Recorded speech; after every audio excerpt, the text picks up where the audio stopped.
লেবাননের বৈরুতে মানবতাবিরোধী ইসরায়েলের বোমা হামলায় প্রাণ যায় বাংলাদেশের নারী দীপালি আক্তারের। মৃত্যুর সংবাদ পাওয়ার পর থেকেই বারবার জ্ঞান হারিয়ে ফেলছেন স্বজনরা।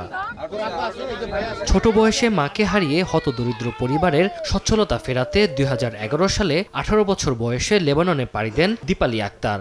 সংগ্রাম করে শুধু নিজে বাঁচেননি, প্রবাসের হাড়ভাঙা পরিশ্রমে হাসি ফুটিয়েছিলেন ৬ সদস্যের পরিবারের মুখে। তবে সুযোগ হয়নি ঘর বাঁধার। মধ্যপ্রাচ্য জুড়ে চলমান যুদ্ধে গত ৮ এপ্রিল রাতে লেবাননের রাজধানীর বৈরুতে হামারা এলাকায় ইসরায়েলি বোমার বিস্ফোরণ ঘটায়। এতে গৃহকর্তার পরিবারের ৬ সদস্যের সঙ্গে নিহত হন দীপালি আক্তার। শান্তির জন্য এই দেশ ছেড়ে প্রবাসের মাটিতে যায়, তাছাড়া ভাই বোন আত্মীয় স্বজন ছাড়া কেউ যায় না কখনো।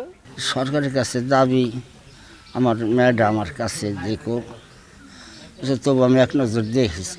দূতাবাসের সঙ্গে যোগাযোগ করে নিহতের বিষয়ে নিশ্চিত হলে শোকে স্তব্ধ হয়ে পড়েন পরিবারের সদস্যরা। তার লাশ দেশে ফিরিয়ে আনতে সরকারের হস্তক্ষেপ কামনা করেন তারা। হামলায় তার মৃত্যু হয়, আমরা তাই সেই শোকাহত পরিবারের সমবেদনা জানাচ্ছি। টাকা পয়সা ইনকাম করছে, পরিবার খাইয়ে পরে বাঁচছে, এখন তো আল্লাহ ওর দুনিয়া থেকে নিয়ে গেছে। শনিবার দুপুরে নিহত দীপালির বাড়িতে যান প্রশাসন ও প্রবাসী কল্যাণ সেন্টারের সহকারী পরিচালক সহ কর্মকর্তারা। এ সময় তারা দীপালির পরিবারকে নগদ ১০,০০০ টাকা ও শুকনো খাবার হস্তান্তর করেন। ওইখানকার কমিউনিটির সাথে আমাদের কথা হয়েছে, লাশ সংরক্ষিত আছে, আর দূতাবাস দ্রুত মৃতদেহটা দেশে পাঠিয়ে দেবে এবং ওনার লাশ যত দ্রুত আনা যায় সেই বিষয়ে আমরা প্রবাসী কল্যাণ দপ্তরের সাথে যোগাযোগ করে প্রচেষ্টা হাতে নিয়েছি।